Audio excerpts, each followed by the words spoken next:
Hello दोस्तों, हाय। कैसे हैं आप लोग? दोस्तों, आज जो कैंटरबरी टेल की जो जैसा कि राइटर आप सबको पता ही है, Canterbury tale written by Geoffrey Chaucer, father of English poet. तो कैंटरबरी टेल की जो सबसे सबसे फेमस जो टेल है, कई बार बहुतों को ये भी गलतफहमी हो जाती है कि ये कैंटरबरी टेल से अलग टेल है, मतलब ये अपने आप में अलग है। लेकिन मैं आपको बता दूं, कैंटरबरी टेल की जितनी भी टेल्स थी 24 में से ये एक टेल है। इसका नाम है nun other than nun priest tale. नाम से पता लग रहा है, नन प्रिस्ट टेल।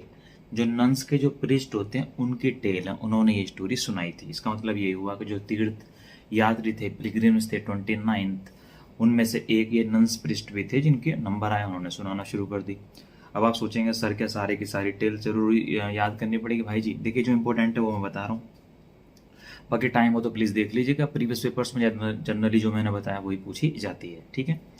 तो ज़्यादा टाइम ना खराब करते हुए शुरू कर देते हैं। This is K V Karn and you are watching MEG campus. तो दोस्तों, शुरुआत होती है, एक सिंपल सी बात राइटर ने बताई है कि भाई एक कहते हैं उसको, एक बुजुर्ग लेडी रहती हैं, उनकी बिटिया होती हैं और एक झोंपड़ी में रहते हैं, नॉर्मल परिवार में, ठीक है? और उनके पास एक मुर्गा होता है और साथ उसकी मुर्गे की मुर्गियाँ होती हैं, और भी पशु वगैरह और भी होते हैं, भेड़ होते हैं, और भी चीज़ें होती हैं, बकरी वगैरह भी होती है। पूरा का पूरा जो फोकस है वो है मुर्गे पे, जिसका नाम है चांटलियर, ठीक है? चांटी क्लियर क्या करता है? चांटी क्लियर, CHANTICLEER, चांटी क्लियर मुर्गा। वो इतना खूबसूरत होता है और उसके बारे में इतनी तारीफ होती है कि जो चर्च होते हैं उनकी घड़ी की सुई से भी ज़्यादा पहले ही जग जाता है और टाइम पे ही कुकड़ू कू करता है और बहुत ही हष्ट पुष्ट होता है। उसको ये गलतफहमी होती है कि पूरे जहाँ भी वो रहता है, पूरे उस कंट्री में उससे बढ़िया कोई भी मुर्गा नहीं होता, ठीक है? और वो अकेले 7 मुर्गियों का पति होता है, रखवाला होता है, दोस्त होता है, आप जो भी कहें, ठीक है? एक दिन वो एक सपना देखता है कि कोई उसको मारने की कोशिश कर रहा है, कोई उसको परेशान करने की कोशिश करता है। वो अपने एक फ्रेंड है, ठीक है, उससे बात करता है, ठीक है, कि यार मेरे को बड़ी दिक्कत हुई, मुझे लगा कि ऐसा कोई मुझे मारने की कोशिश कर रहा है। देन वो बोलते हैं उसके जो फ्रेंड के, नहीं ऐसा कुछ नहीं है, तुमने ऐसे ही, वो नाइट मेयर होता है, ठीक है, और ऐसा हो जाता है, ठीक है? तो जो अ, उसकी जो फ्रेंड होती है वो कहती है कोई नहीं, तुम अपना आराम से रहो, ठीक है? मैं बहुत ब्रीफ कर रहा हूँ, बहुत डिटेल में नहीं बता रहा, क्योंकि सारे नोट्स में और फिर मैं स्क्रीन कंप्यूटर स्क्रीन पे चीज़ें बताऊंगा PPT में। अभी बिल्कुल बारीकी से बता रहा हूँ ताकि आप बेसिकली कंसेप्ट को पकड़ें, एक हवा ना बना रहे कि ये क्या है, ठीक है? उसके बाद क्या होता है कि एक दिन वो सुबह सुबह बैठा हुआ होता है और उसको कोई ऑब्जर्व कर रहा होता है, प्रॉपर तरीके से स्टॉक कर रहा होता है। वो कौन होते हैं? वो एक लोमड़ी होती है, फॉक्स होता है। अब क्योंकि वो पहलवान होता है, अलर्ट पे रहता है, तो उसको पकड़ पाना इतना आसान नहीं है लोमड़ी के द्वारा। तो लोमड़ी क्या करती है, पॉइंट समझ, लोमड़ी उसकी तारीफ करती है कि तुम्हारे पंख तो बड़े सुनहरे हैं, गर्दन बहुत अच्छी है, बहुत अच्छा तुम गाते हो, जब तुम कुकड़ू करते हो, भाग देते हो, तो बहुत ही अच्छा लगता है, तुम्हारी क्या बात है, वाह बहुत बढ़िया, क्यों ना तुम आंख बंद करके कुछ गर्दन ऊंची करके कुछ गाओ, कुछ सुनाओ मुझे, ठीक है, कुकड़ू करो। तो जैसे ही वो करने की कोशिश करता है, और जैसे ही वो करता है, कोशिश नहीं वो करता है, वो झट से भीड़ उसके गर्दन पकड़ लेती है और उसको खींच के जंगल की तरफ ले जाती है। ये आवाज़ सुन के बुढ़िया और उसके बच्चे आते हैं और वो उसका पीछा करते हैं। उसके बाद जैसे उसको वो ले जा रही होती है, तो जो मुर्गा होता है वो लोमड़ी से कहता है, देखो तुम उससे कैसे ये पीछा कर रहे हैं, इसको क्यों नहीं कुछ बोलो, इनको डांट दो, अब्यूज़ कुछ बोलो, गाली वाली दे दो। लोमड़ी कहती है, हाँ सही कह रहे हो यार, मैं तो बड़ी चालाक हूँ, समझदार हूँ, तो मुझे तो इनको समझा देना चाहिए।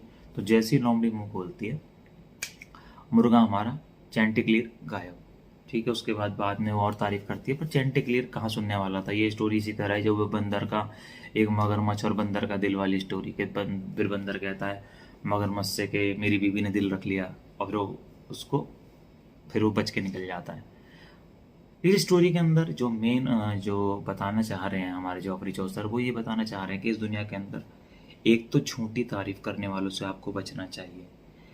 और ये कहा भी जाता है कि झूठी तारीफ, कहते हैं कान के कच्चा, और झूठी तारीफ ये बहुत दुख देते हैं, और हम 99% इसी के लोग हम शिकार हैं कि हम ये गलती करते हैं। कोई हमसे कुछ भी कह दे बिना हम पूछे ही मान लेते हैं कि ऐसा उसने कहा होगा, और कोई झूठी तारीफ करे तो हमें लगता नहीं नहीं सही बात है, विदाउट ये नो के क्या पता है झूठी बोल रहा हूँ। तो फोकस नन प्रेस टेल पे इसी पे ही है कि झूठी तारीफ बनने वालों से बचो, और कोई भी इस तरीके से आपको बोले काम के कच्चे मत रहो, अपने ग्राउंड टू अर्थ रहो। बाकी चीज़ें बहुत सारी है जो पीपीटी में बताऊंगा। बेसिक कंसेप्ट और जो थीम समरी है वो यही है जो राइटर ने बताना चाहा, ठीक है। बाकी इसमें अगर एनालाइज की बात करें तो राइटर ने इसमें 2-4 चीज़ें और बताई हैं कि nun priest's tale is a fable, हाँ, और एक ये फैबल है। फैबल फैबल फैबल का मतलब होता है थोड़ा सा एक तरीके का, जो आप समझ लो कि जिसे बताया फैबल है। फैबल मतलब होता है कि एक इमेजिनरी स्टोरी, काल्पनिक कहानी।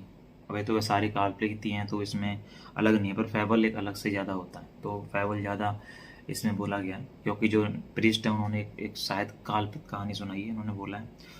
और इन्होंने बताया कि भाई जो इस स्टोरी के थ्रू आपको समझ में आता है वो यही आता है कि ज़्यादा किस चीज़ों में ना आए, और बाकी जो पूरी डिटेल्स है वो मैं आपको बता दूंगा, ठीक है। मैं छोटी छोटी करके स्टोरीज बता रहा हूँ, आपको कॉन्फिडेंस बढ़ा रहा हूँ ताकि आपको टेंशन ना हो और आप पेपर में लिख पाएँ, ठीक है।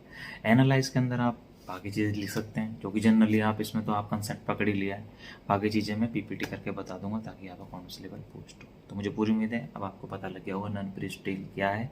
कुछ नहीं है, बिल्कुल सिंपल सी स्टोरी है, और कहने को तो मोटी मोटी किताब है। और हाँ, मैं ये भी कहना चाहता हूँ कि डोंट आप कि मैं ही सारा बताऊँगा, मुझ पर ही ना रहें, क्योंकि सबके साथ खेलने का, कहते हैं ना, किसी की फीलिंग्स के साथ, जज्बात के साथ और करियर के साथ नहीं खेलने का।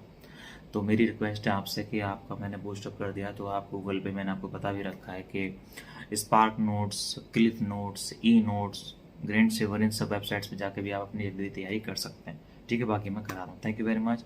सब्सक्राइब करना बिल्कुल मत भूलिए, औरों को भी बताइए जो डरते हैं इंग्लिश लिटरेचर से। बिल्कुल आसान है, इतना मुश्किल नहीं है, डर पैदा किया जाता है, बिल्कुल मैं आसान तरीके से आपको बता रहा हूँ, ठीक है। Bye bye, take care.